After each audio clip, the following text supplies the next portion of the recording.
Voy, ota bo'ldilar. Hal qilamiz. Mana bugun 5-aprel 2025-yil Namangan shahar Chorsu dehqon bozorida boshlagan ishimiz yakuniga yetdi.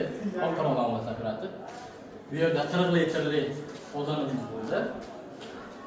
Bu yerda 30 litrli, 22 litrli qozonimiz bo'ldi. 80 litrli qozonimiz bo'ldi. Kamrasxod ekonomishni bo'ldi, xudo xolasa. Kimga shunaqa xizmatlar kerak bo'lsa, pastga raqamni murojaat qilishini 93 405 80 80 O'zbekiston, Tojikiston, Qirg'iziston, Rossiyagacha xizmatlarimiz bor. Narxni ko'rishga bo'lsa, mana shu ko'pchilik so'raydi, xizmat haqi qancha ketdi deb. Shu ko'rinishiga 10 million atrofida ketdi.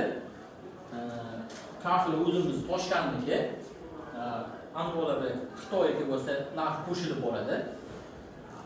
Shunga qarab hisob-kitob qilib qilaverasizlar.